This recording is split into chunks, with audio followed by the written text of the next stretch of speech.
प्रभु यीशु मसीह के मधुर और मीठे नाम में सबको जय मसीह की मेरा प्यार भरा सलाम। एक बार फिर से मेरे प्रियो आपके सम्मुख परमेश्वर की वाणी को लेकर मैं उपस्थित हूँ और यकीनन परमेश्वर का आत्मा जिससे निरंतर आपसे बात करता आया है आज भी आपसे बात करेगा। हालेलुया। हम अधिक समय ना लेते हुए हम वचन की ओर चलेंगे। हमारे साथ हर्षा सिस्टर है, वो हमारे को प्रार्थना में अगुवाई करेगी। हम निकालेंगे पहला राजा उसका 5वां अध्याय, दूसरा राजा उसका 5वां अध्याय उसकी पहली आयत से हम यहाँ पर पढ़ेंगे। दूसरा राजा 5वां अध्याय पहली आयत।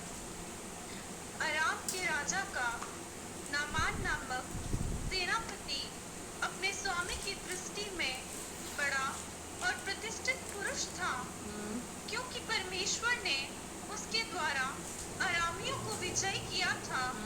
वह शूरवीर था परंतु कोढ़ी था। हालेलुया। यहाँ लिखा हुआ है आराम का राजा जिसका नाम था नामान, वो एक कौन था? सेनापति अपने स्वामी की दृष्टि में बड़ा और प्रतिष्ठित पुरुष था, क्योंकि परमेश्वर ने उसके द्वारा अरामियों को विजय किया था। वह शूरवीर था परंतु कोढ़ी था। मेरे प्रियो, यहाँ पर नामान नाम का एक व्यक्ति है। वो व्यक्ति कौन है? वो एक सेनापति है और अपनी स्वामी की दृष्टि में वो एक बहुत बड़ा और प्रतिष्ठित व्यक्ति है, यानी एक नामी व्यक्ति है जिसके जीवन में हम देखते हैं कि एक विजय का अनुभव है। किस चीज का अनुभव ये कर रहा है नामान नाम का व्यक्ति? ये नामान नाम का व्यक्ति विजय का अनुभव कर रहा है और वो बहुत ज्यादा बड़ा व्यक्ति है, प्रतिष्ठित व्यक्ति है। उसका स्वामी उसको काफी पसंद करता है, उसको उसके स्वामी ने सेनापति बनाकर रखा है, एक अच्छा पद उसके जीवन में उसको दे रखा है, एक अच्छी सीट उसको दे रखी है। लेकिन क्योंकि वो परमेश्वर ने उसके द्वारा अरामियों को विजय दिलाई थी। मेरे प्रियो, नामान के जीवन के अंदर वो एक विजय का अनुभव कर रहा है। हालेलुया। नामान के जीवन के अंदर वो शैतान पर, अरामियों पर विजय को प्राप्त किया हुआ एक विजयी जीवन को जी रहा है। लेकिन वो एक शूरवीर है, एक बड़ा व्यक्ति है और प्रतिष्ठित है, उसका नाम काफी महान है, विजय का अनुभव उसके जीवन के अंदर है। उसके बावजूद नामान के जीवन के अंदर एक समस्या है। वो समस्या क्या है? वो एक कोढ़ी व्यक्ति है। हालेलुया। कोढ़ किस चीज को दर्शाता है? कोढ़ श्राप को दर्शाता है। परमेश्वर के वचन में लिखा हुआ है कि जो कोढ़ी व्यक्ति हुआ करते थे उनके आसपास कोई नहीं रहता था, क्योंकि जो कोढ़ होता था वो एक छुआछूत की बीमारी होती थी जो एक से दूसरे को हो जाती थी। मेरे प्रियो, एक विजय का अनुभव करते हुए, बड़ा नाम होते हुए, धन दौलत शौहरत, एक अच्छा पद होते हुए भी नामान के जीवन के अंदर श्राप है। नामान के जीवन के अंदर क्या है? श्राप है, कोढ़ है उसके जीवन के अंदर, समस्या है उसके जीवन के अंदर, बीमारी है उसके जीवन के अंदर, और ऐसी बीमारी जिसका कोई इलाज नहीं है, लाइलाज बीमारी, श्राप वाली बीमारी। तो अब आगे हम देखेंगे, जब वो शूरवीर है, विजय का अनुभव उसके जीवन के अंदर है, परमेश्वर के द्वारा वो विजय को प्राप्त कर रहा है, उसके बाद भी उसके जीवन के अंदर कोढ़ है, समस्या है। अब आगे पढ़ेंगे बेटा इसको। अरामी लोग दल बांधकर इस्राएल के देश में जाकर वहां से एक छोटी लड़की बंदी बनाकर ले आए थे और वह नामान की पत्नी की सेवा करती थी। अब क्या हुआ? जो अरामी लोग था, अरामी लोग दल बांधकर इजराइल के देश में जाकर वहां से एक छोटी लड़की बंदी बनाकर लेकर आए थे। वह नामान की पत्नी की सेवा करती थी। मतलब यहाँ पर इजराइल देश में से जाकर वहां से एक, यहाँ पर मेरे प्रियो जो नामान है, नामान क्या कर रहा है? इजराइल देश में से जाकर नामान के जो आरामी दल के लोग थे, वो आरामी दल के लोगों ने क्या करा? इजराइल में से जाकर एक छोटी सी लड़की को बंदी बनाकर लेकर आए थे, यानी उसको दासी बनाकर लेकर आए थे, घर का काम काज करने के लिए, घर का कारोबार संभालने के लिए एक छोटी सी लड़की को नौकरानी बनाकर लेकर आए थे। और वो छोटी लड़की क्या करती थी? नामान की पत्नी की सेवा करती थी। अब यहाँ पर मैं आपके सामने दो कैरेक्टर्स को रखूंगी। पहली तो ये छोटी लड़की है और दूसरा नामान कोढ़ी। इन दोनों के बारे में आज हम सीखेंगे। अभी छोटी लड़की क्या करती थी? नामान की पत्नी की सेवा करती थी। आगे उसने अपनी स्वामिनी से कहा, यदि मेरा स्वामी भविष्यद्वक्ता के पास होता तो क्या ही अच्छा होता, क्योंकि वह उसको कोढ़ से चंगा कर देता। हालेलुया।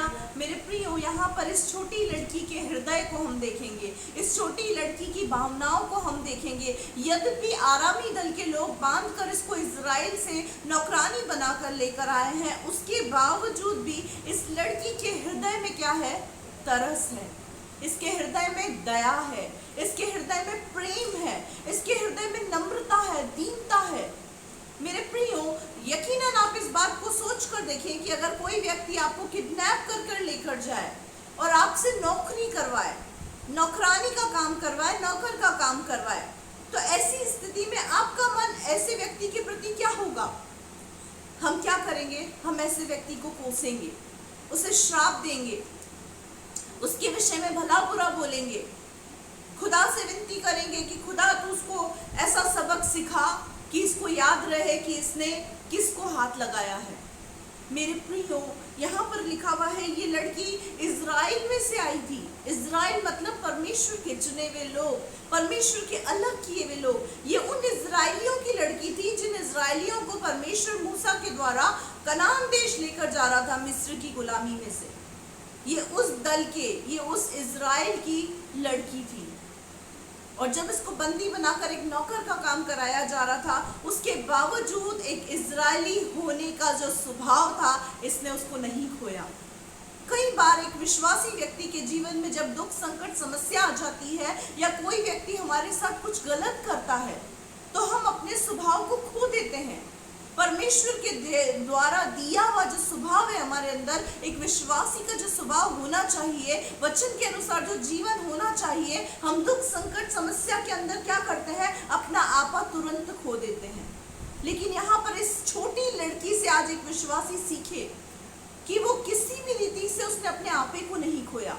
उसके स्वभाव में जो नम्रता थी, दीनता थी, तरस था, दया था, प्रेम था, वो अभी भी इस परिस्थिति, विपरीत हालातों के अंदर दिखाई दे रहा है। और वो उसकी नामान की पत्नी से क्या बोल रही है? अगर उसने अपनी स्वामिनी से क्या कहा, यदि मेरा स्वामी शोमरोन के भविष्यद्वक्ता के पास होता तो क्या ही अच्छा होता, क्योंकि वह उसको कोढ़ से चंगा कर देता। ये उसका तरस था, ये उसकी दया थी कि वो चाहती थी कि मेरा स्वामी नामान कोढ़ी चंगा हो जाए, कोढ़ से, श्राप से, समस्या से आजाद हो जाए। मेरे प्रियो, क्या एक विश्वासी का जीवन आज ऐसा है? क्या आज विश्वासी का हृदय विपरीत परिस्थिति, विपरीत हालातों में, जिसने हमें तकलीफ दी है, जिसकी वजह से हम बंदी बना कर रह गए हैं, जिसकी वजह से हम परेशान हैं, क्या हमारा हृदय ऐसे व्यक्ति के प्रति है? मेरे प्रियो, इसके जीवन के अंदर न केवल हम तरस, दया को, न केवल प्रेम को, न केवल इसके अंदर हम परमेश्वर के आत्मा को, वरन हम इसके जीवन के अंदर एक क्षमा की भावना को भी देखते हैं। नामान ने जो कुछ उसके साथ किया, अरामी लोगों ने जो कुछ उसके साथ किया, उसके प्रति इसके अंदर क्षमा की भावना है। हालेलुया। क्या ऐसा हृदय आज एक विश्वासी का है, जिसके द्वारा हम परेशान होते हैं, दुख में, संकट, समस्या में जाते हैं? क्या उसके प्रति तरस, दया, उसके प्रति क्षमा की भावना, नम्रता, दीनता, प्रेम हमारे अंदर है? मेरे प्रियो, इस छोटी लड़की के अंदर हम वो चीज देख रहे हैं। आगे पढ़ेंगे बेटा। तो नामान ने अपने प्रभु के पास जाकर कह दिया, इजरायली लड़की इस प्रकार कहती है। अराम के राजा ने कहा, तू जा, मैं इजराइल के राजा के पास एक पत्र भेजूंगा। हालेलुया। अब क्या हुआ? नामान की जो पत्नी है, नामान की पत्नी ने जाकर सारा हाल नामान को कह सुनाया, सारी बात नामान को बता दी कि जिसको तुम बंदी बनाकर लेकर आए हो, वो बोल रही है कि उसके देश के अंदर एक ऐसा व्यक्ति है जो आपकी कोढ़ को ठीक कर सकता है। तो यहाँ पर नामान क्या कर रहा है? नामान अपने प्रभु पे, याद रखना नामान एक सेनापति है, उसके ऊपर भी एक अथॉरिटी रखने वाला, अधिकार रखने वाला एक व्यक्ति है। ये उससे जाकर सलाह लेता है और उससे सलाह लेकर क्या बोल रहा है कि ये छोटी लड़की ऐसा बोल रही है, तो मुझे क्या करना चाहिए? तो यहाँ पर आराम का राजा उससे क्या बोल रहा है? आराम का राजा उससे बोल रहा है, तू जा, मैं इज़राइल के राजा को एक पत्र भेजूंगा, तू इज़राइल में जा, मैं तेरे लिए इज़राइल के राजा को पत्र भेजूंगा और वो तेरी बात को मानेगा और तुझे उस व्यक्ति तक पहुंचाएगा, उस दास तक पहुंचाएगा, परमेश्वर के जन तक तुझे पहुंचाएगा। हालेलुया। आगे पढ़ो बेटा। तब वह 10 किक्कार चांदी और 6,000 टुकड़े सोना और 10 जोड़े कपड़े साथ लेकर रवाना हो गया। अब ये क्या कर रहा है यहाँ पर तब वह 10 किक्कार चांदी और 6,000 टुकड़े सोना, 10 जोड़े कपड़े साथ लेकर रवाना हो गया, अपनी चंगाई को खरीदने के लिए चला। हालेलुया। मेरे प्रियो, नामान एक प्रतिष्ठित व्यक्ति था, एक नामी व्यक्ति था, धनी व्यक्ति था। अब वो क्या कर रहा है, वो धन लेकर वहां पर जा रहा है। क्या कर रहा है, धन से अपनी चंगाई को, अपनी आशीष को खरीदने की कोशिश कर रहा है। क्या कर रहा है, अपनी चंगाई को और अपनी छुटकारे को धन से खरीदने की कोशिश कर रहा है। अब यहाँ पर क्या कर रहा है, वो सारी तैयारी के साथ गया कि अगर वो नहीं मानेगा मेरी बात को तो मैं उसके परमेश्वर के जन को पैसा दूंगा, हो ना हो वो पैसा लेकर मेरे काम को जरूर करेगा। आगे पढ़े बेटा।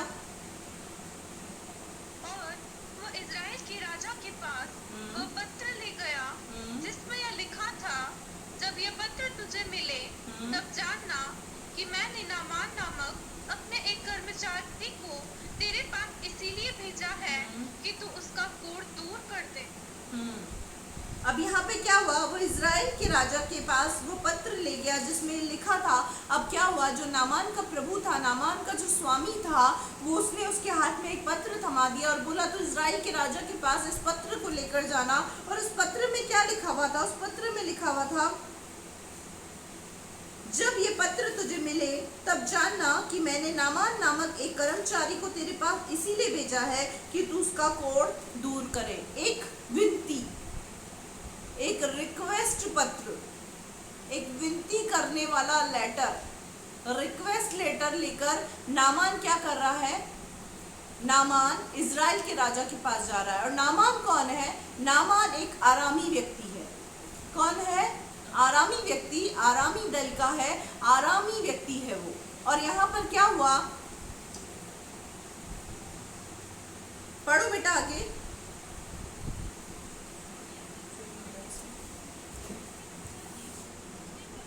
आगे पढ़ो बेटा, ला पढ़ो वापस। यह पत्र पढ़ने पर इज़राइल के राजा ने अपने वस्त्र फाड़े और बोला, क्या मैं मारने वाला और जिलाने वाला परमेश्वर हूँ कि उस पुरुष ने मेरे पास किसी को इसीलिए भेजा है कि मैं उसका कोढ़ दूर करूँ।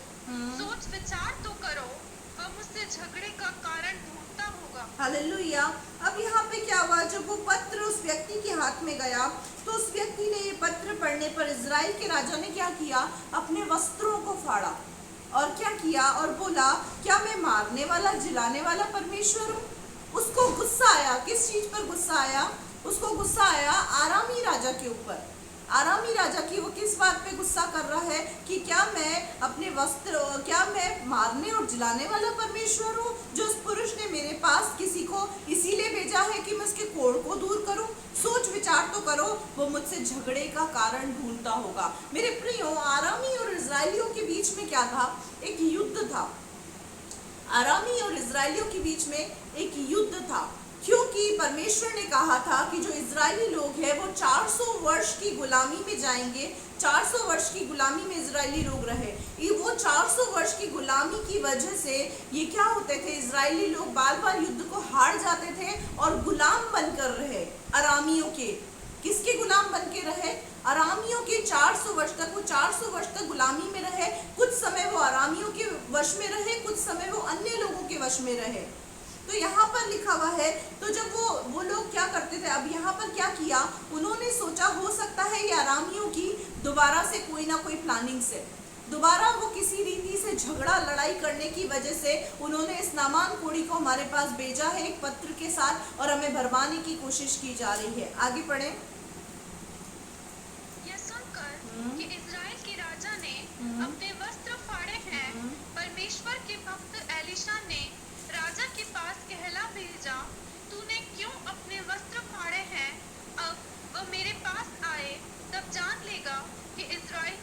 भविष्यद्वक्ता है। हालेलुया। मेरे प्रियो, नामान कोड़ी एलिशा भविष्यद्वक्ता के पास जाए इससे पहले ही परमेश्वर ने एलिशा को इस बात को बता दिया था। परमेश्वर ने एलिशा को बता दिया था कि तेरे पास एक व्यक्ति आएगा जिसका नाम नामान है। वो एक कोड़ी व्यक्ति है, तुझे उसके जीवन में काम करना है। हालेलुया। इसीलिए यहाँ पर क्या हुआ, यहाँ पर परमेश्वर के भक्त एलीशा ने क्या कहा, राजा को कहला भेजा कि तूने क्यों अपने वस्त्र फाड़े, अब वह मेरे पास आए तब जान लेगा कि इज़राइल में एक भविष्यद्वक्ता है। हालेलुया। यहाँ पर एलीशा क्या बोल रहा है, एलीशा उसको बोल रहा है कि तू उस नामान कोड़ी को मेरे पास भेज दे, और उसको ये बात समझ में आ जाएगी कि इज़राइल के अंदर परमेश्वर का चुना हुआ एक भविष्यद्वक्ता रहता है। हालेलुया। आगे पढ़े बेटा।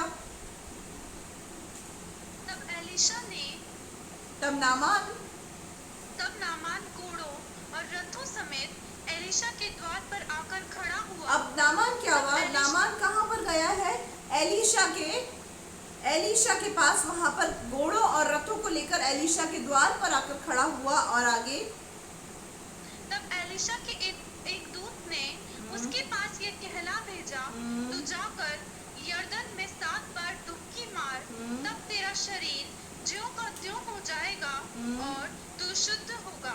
हालेलुया। अब यहाँ पर क्या आई, आज्ञा। हर एक व्यक्ति इस बात को बोले कि आज्ञा आई। परमेश्वर के जन ने, परमेश्वर की भक्ति करने वाले भक्त ने यहाँ पर द्वार खोला भी नहीं, द्वार से बाहर नहीं निकला, अंदर से ही नामान कोड़ी को क्या कहा, जाकर यरदन नदी में 7 बार डुबकी मार ले तो तेरा कोढ़ दूर हो जाएगा। और जब ये आज्ञा नामान के जीवन के अंदर आई तो अब नामान क्या कर रहा है, देखें। परंतु नामान क्रोधित हो ये कहता हुआ चला गया, मैंने तो सोचा था कि अवश्य वह मेरे पास बाहर आएगा और खड़ा होकर अपने परमेश्वर यहोवा से प्रार्थना करके कोढ़ के स्थान पर अपना हाथ फेर कर कोढ़ को दूर करेगा। हालेलुया। अब क्या हुआ, नामान क्योंकि एक प्रतिष्ठित और एक धनी व्यक्ति था, उसको इस बात पर गुस्सा आ गया, वो क्रोध में आ गया।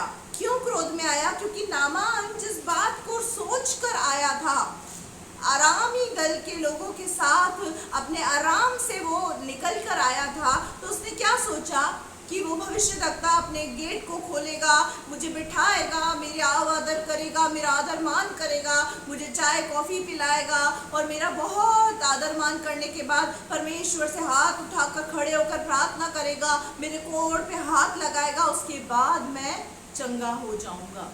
मेरे प्रियो, यहाँ पर जो नामान है वो अपनी सोच के अनुसार चंगाई को प्राप्त करना चाहता है।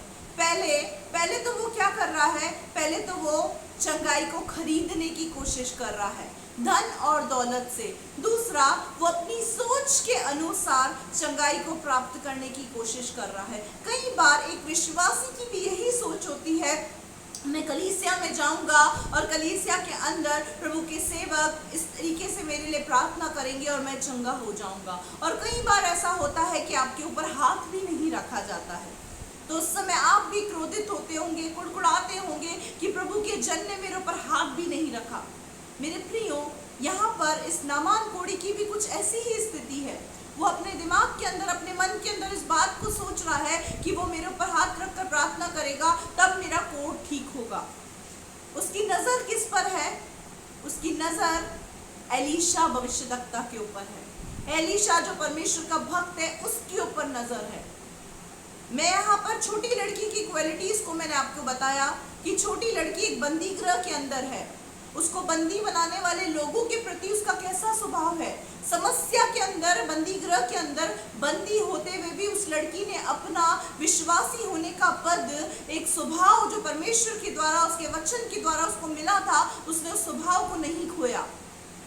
और यहाँ पर दूसरा व्यक्ति है नामान कोड़ी, जो आराम से इस विचारधारा के अंदर आया था कि मैं अपनी चंगाई को, अपनी आशीष को धन से खरीद लूंगा, और एक विचार सोच रखकर आया था क्योंकि मैं आराम के यहाँ से आता हूँ तो वो मेरे कोढ़ पर हाथ रखकर अपने परमेश्वर से प्रार्थना करेगा, गेट खोल के मेरा आदर करेगा। दूसरी गलती यहाँ पर नामान ने किया कि उसकी दृष्टि किस पर थी, उसकी दृष्टि एलीशा के ऊपर थी। परमेश्वर के जन के ऊपर थी। हालेलुया। तो अब यहाँ पर क्या हुआ, जैसा उसने सोचा वैसा नहीं हुआ तो क्रोधित हो गया। कई बार मेरे प्रियो, हम भी विश्वासी जीवन के चलते चलते हम अपने जीवन के अंदर उन आशीषों को, उन चंगाइयों को, उन चीजों को प्राप्त नहीं करते तो हम भी क्रोधित हो जाते हैं, क्रोध से भर जाते हैं। और क्रोधित होकर इसी तरीके की बातें जो यहाँ पर नामान बोल रहा है हम भी बोलते हैं कि मैं तो परमेश्वर सोच रहा था तू ऐसा करेगा, मैं तो ऐसा सोच रही थी परमेश्वर तू ऐसा करेगा, लेकिन तूने ऐसा कुछ भी नहीं किया मेरे लिए।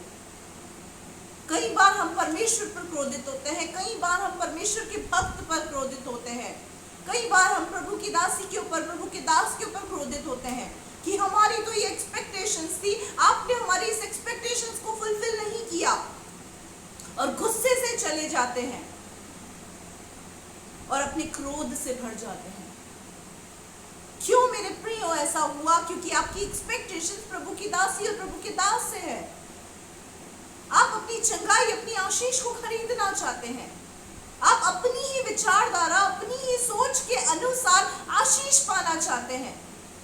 आपकी सोच के अनुसार आपको आशीष नहीं मिलेगी, आपके विचारों के अनुसार आपको आशीष नहीं मिलेगी। इस बात को आप समझें, जैसा परमेश्वर करना चाहता है वैसा वो करेगा, और जैसा वो बोलता है वैसा करना पड़ेगा। अब यहाँ पर क्या बोल रहा है, आगे देखना।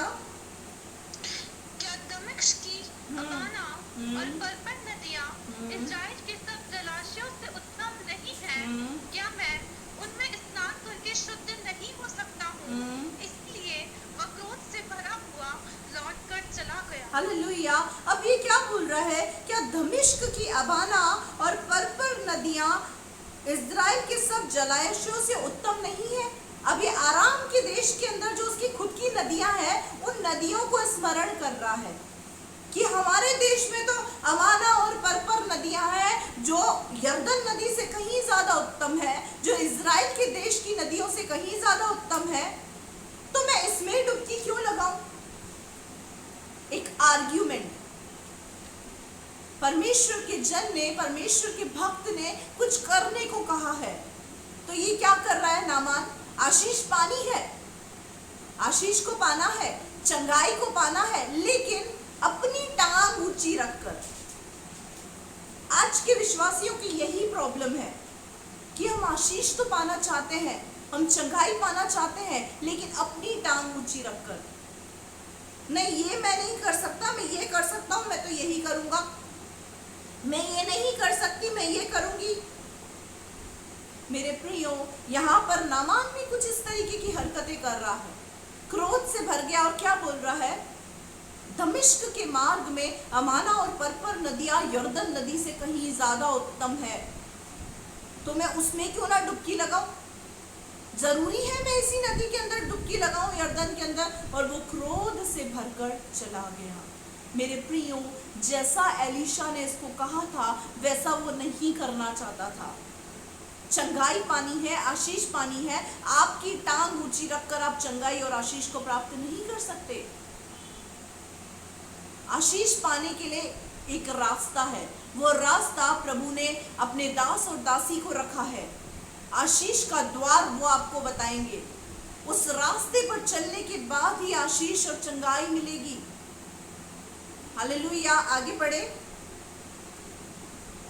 तब उसके सेवक पास आकर कहने लगे, हे हमारे पिता, यदि भविष्यद्वक्ता तुझे कोई भारी काम करने की आज्ञा देता तो क्या तू उसे न करता? हालेलुया।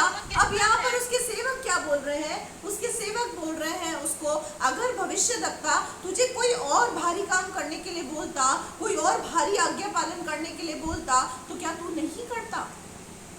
तो फिर जब उसने ये आज्ञा दी है तो उसमें इतना आर्ग्यूमेंट क्यों कर रहा है?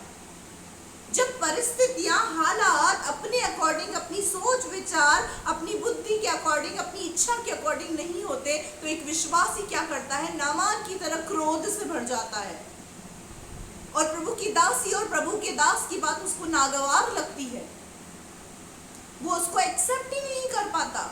उसका कारण क्या है? क्योंकि उसकी सोच के अनुसार, उसके विचारों के अनुसार, उसकी इच्छा के अनुसार ऐसा कुछ भी नहीं हो रहा है। इसीलिए वो बात उसको, एलीशा की कई भी बात क्या लग रही है? नागवार लग रही है, एक्सेप्ट करने जैसी बात नहीं लग रही है उसको। तो यहाँ पर उसके सेवक जो बुद्धिमान लगते हैं और उसको क्या बोल रहे हैं, क्या एलीशा तुझे इससे बड़ी कुछ करने के लिए बोलता तो उसको ना करता तू? आगे फिर जब वह कहता है कि स्नान करके शुद्ध हो जा, तो कितना अधिक इसे मानना चाहिए। तो जब प्रभु का दास तुझे स्नान करके यरदन नदी में शुद्ध होने की आज्ञा दे रहा है, तो उसको कितना करना चाहिए? यानी इस आज्ञा को तुझे पूरी रीति से मानना चाहिए। तू चंगा होना चाहता है, तू आशीष को प्राप्त करना चाहता है, लेकिन प्रभु के दास की बात को नहीं मानना चाहता है। चाहिए कि तू उसकी बात को मान। वो जो तुझे करने को कह रहा है उस चीज को कर, और जैसे जैसे वो बोल रहा है वैसे वैसे उस चीज को कर, तब तुझे चंगाई और आशीष मिलेगी। हालेलुया। आगे पढ़े बेटा। तब उसने परमेश्वर के भक्त के वचन के अनुसार यरदन को जाकर उसमें 7 बार डुबकी मारी, और उसका शरीर छोटे लड़के का सा हो गया और वह शुद्ध हो गया। हालेलुया। इस लाइन को, इस आयत को अंडरलाइन करें। इस आयत के अंदर क्या लिखा हुआ है? 14वीं आयत के अंदर ऐसा लिखा हुआ है, तब उसने परमेश्वर के भक्त के वचन के अनुसार यरदन को जाकर उसमें 7 बार डुबकी मारी। यहाँ पर नहीं लिखा हुआ है कि उसने अमाना और परपर नदियां जो दमिश्क के मार्ग पे थी उसमें जाकर डुबकी मारी। यहाँ लिखा हुआ है परमेश्वर के भक्त के वचन के अनुसार यरदन नदी में उसने जाकर 7 बार डुबकी मारी। हालेलुया। और उसका शरीर छोटे लड़के सा हो गया और वह शुद्ध हो गया। हालेलुया। मेरे प्रियो, आज्ञा पालन में आशीष छुपी है। आज्ञा पालन में आपकी चंगाई छुपी है। आज्ञा पालन में आपकी समृद्धि छुपी है। आज्ञा पालन के अंदर आपकी सफलता, आपकी सक्सेस छुपी हुई है। जब परमेश्वर का भक्त आपसे कुछ करने को कहता है तो उस बात को कितनी सीरियसली आप लेते हैं या आप जानते हैं। कई बार परमेश्वर की दासी, परमेश्वर के दास आपको कुछ करने को कहते हैं, लेकिन आप उस बात को नहीं मानते क्योंकि वो आपकी सोच, आपकी बुद्धि, आपकी इच्छा के अनुसार नहीं होता, और वो बात आपको नागवार लगती है। उस बात को रौंद कर आप आगे निकल जाते हैं। यकीन माने मेरे प्रियो, जो अगुवे हमारे सामने परमेश्वर ने रखे हैं, अगर आप उनकी बातों को नहीं मान रहे हैं तो आप कभी भी आशीषित नहीं हो सकते। आप चाहे कितनी भी कोशिश कर ले। मेरे पर्सनल जीवन का ये अनुभव है। मेरे भी अगुवे हैं, मैं अपने अगुओं की बात को मानती हूँ। उनकी जब अपने अगुओं की बातों को मानती हूँ तो मैंने अपने जीवन के अंदर आशीष को पाया है। उस समय मैं अपनी इच्छा, अपनी सोच विचार के बारे में नहीं सोचती, और जो अपने अगुओं की बात को नहीं मानता, परमेश्वर उसे कभी भी आशीषित नहीं करता। इस बात को ध्यान रखना, क्योंकि परमेश्वर के वचन में लिखा है वो अपने अगुओं की, अपने दास और अपनी दासी की बात को कभी गिरने नहीं देता।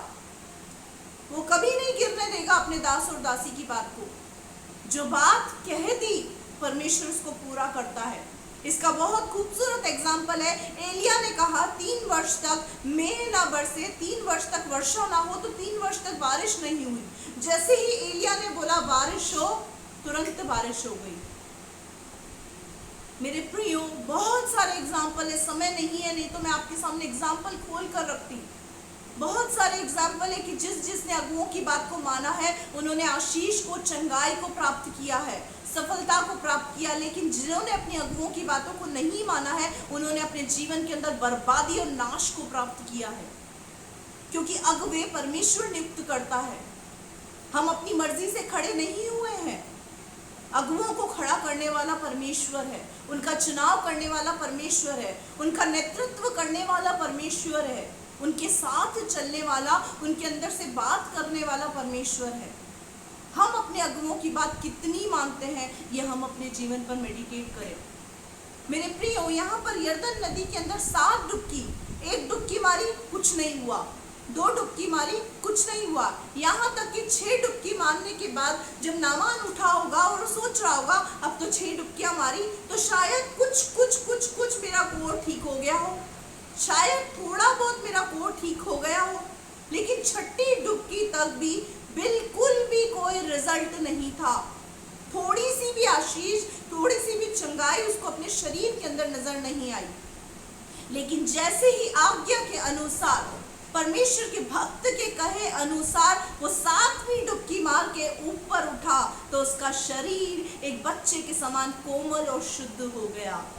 हालेलुया, आशीष और चंगाई उसके जीवन के अंदर आ गई। हालेलुया, आगे पढ़े बेटा।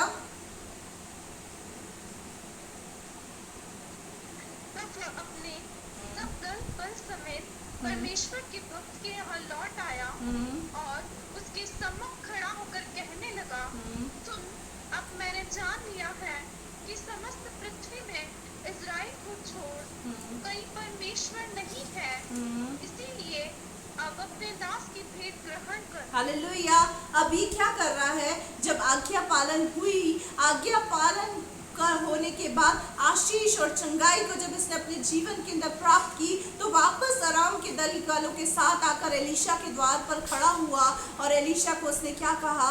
एलीशा को उसने कहा कि अब मैं सचमुच जान गया हूँ कि इज़राइल को छोड़ समस्त पृथ्वी में और कहीं परमेश्वर नहीं है। हालेलुया, मेरे प्रियो, आज्ञा पालन में आशीष है। यहाँ पर नामान ने गलती करी। वो क्या कर रहा है? अमाना पर नदियों को याद करके बीच का रास्ता ढूंढ रहा है। आज विश्वासी भी इसी तरीके से करते हैं। जब कोई आज्ञा उनको दी जाए, कुछ करने को कहा जाए तो वो क्या करते हैं? बीच के रास्ते को ढूंढने की कोशिश करते हैं, आशीष को प्राप्त करने के लिए, चंगाई को प्राप्त करने के लिए, सफलता को प्राप्त करने के लिए, समृद्धि को प्राप्त करने के लिए वो क्या करते हैं? बीच के रास्ते को ढूंढते हैं। लेकिन मेरे प्रियो, बीच के रास्ते पर चलकर एक विश्वासी कभी भी आशीषित नहीं हो सकता। जैसा जैसा बोला गया है वैसा वैसा करने के बाद सफलता और आशीष एक व्यक्ति को मिलती है। हालेलुया, चंगाई एक विश्वासी को मिलती है। हालेलुया। अब यहाँ पर क्या हुआ? यहाँ पर नामान कोढ़ी ने अपने आराम के दल वाले लोगों के सामने इस बात को एलीशा के सम्मुख एक्सेप्ट कर लिया कि समस्त पृथ्वी को छोड़ केवल इज़राइल में ही परमेश्वर रहता है, इज़राइल का परमेश्वर ही महान है। हालेलुया, क्योंकि कोई भी मेरे कोढ़ को ठीक नहीं कर पाया, लेकिन एलीशा तेरी आज्ञा के कहे अनुसार जैसा तूने बोला परमेश्वर ने वैसा मेरे जीवन के अंदर काम किया। मेरे प्रियो, एक बात मुझे यहाँ पर बताओ, क्या 7 डुबकी मारने के लिए एलीशा ने खुद की बुद्धि से कहा था? नहीं, परमेश्वर की आत्मा में होकर उसने इस बात को कहा था। मेरे प्रियो, 7 डुबकी के अंदर क्यों ऐसा हुआ कि वो 7 डुबकी में चंगा हुआ? क्या यर्दन नदी में वो पावर नहीं थी कि वो एक ही डुबकी के अंदर उसको शुद्ध कर देती? नहीं मेरे प्रियो, परमेश्वर के दास के मुंह से, उसकी दासी के मुंह से, उसके भक्त के मुंह से जो बात निकलती है ना, परमेश्वर उसका आदर करता है। 7 डुबकी तो मतलब 7 डुबकी में ही व्यक्ति ठीक होगा। जो बात बोली गई है उसी के अनुसार परमेश्वर काम करेगा, क्योंकि परमेश्वर अपनी दास को, अपनी दासी की आवाज को, उनकी बात को सुनता है, ध्यान लगाकर सुनता है। इसीलिए जब 7 डुबकी कंप्लीट हुई तब इसके जीवन से कोढ़ दूर हो गया, इसके जीवन से श्राप दूर हो गया, इसके जीवन में आशीष आ गई, इसके जीवन से बीमारी दूर हो गई, इसके जीवन में छुटकारा आ गया। कोढ़ श्राप को दर्शाता है। सब कुछ होते हुए भी नामान के जीवन के अंदर श्राप था। अगर हम एक विश्वासी हैं और हमारे जीवन के अंदर सब कुछ है, लेकिन फिर भी आज हम एक पाप के अंदर, एक श्राप के अंदर जीवन जी रहे हैं, तो हमें जरूरत है आज्ञा को पूरी पूरी रीति से मानने की, आज्ञा पालन करने की, क्योंकि आज्ञा पालन में ही आशीष, चंगाई, छुटकारा, समृद्धि, सफलता और श्रापों के बंधन टूटने की शक्ति है। हालेलुया। एक आयत को हम यहाँ पे और पढ़ेंगे, दूसरा इतिहास उसका 20वां अध्याय, उसकी 20वीं आयत को पढ़ेंगे, ये आखिरी आयत पढ़ेंगे।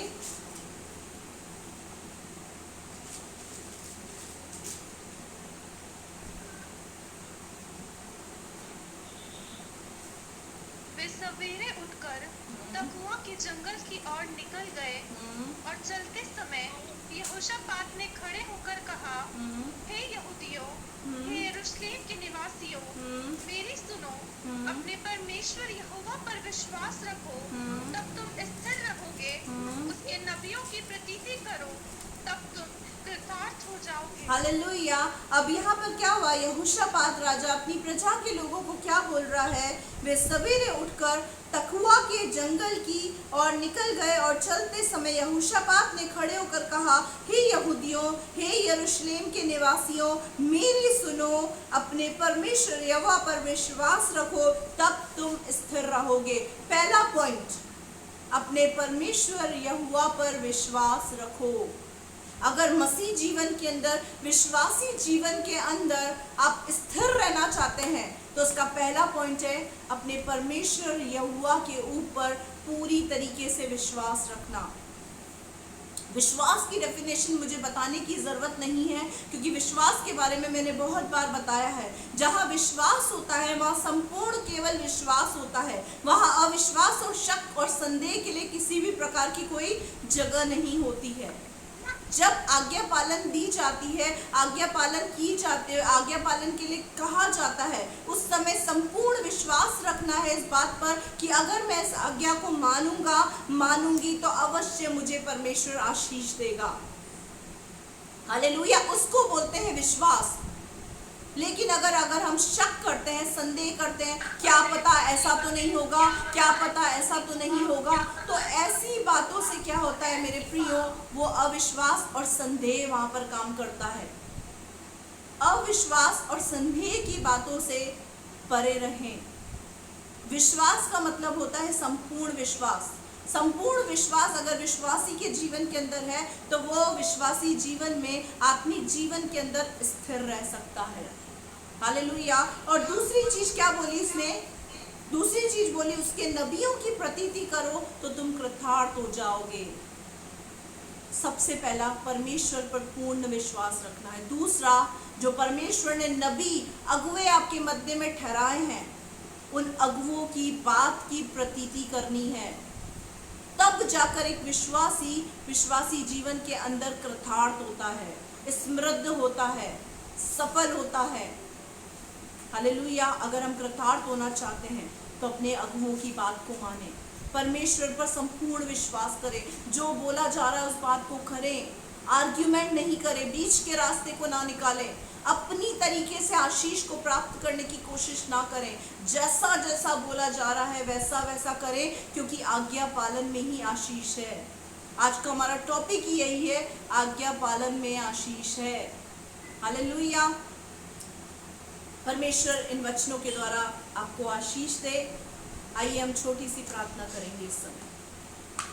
हमारे जीवित और महान स्वर्गीय दयालु अनुग्रहकारी सामर्थी परमेश्वर, बड़ी नम्र और दीनता के साथ अबा पिता आपके चरणों की वेदी पर आते खुदा, जैसा कि हमने देखा कि नामान के जीवन के अंदर सब कुछ होते हुए भी उसके जीवन के अंदर कोढ़ था, जो श्राप को दर्शाता है, जो पाप को दर्शाता है।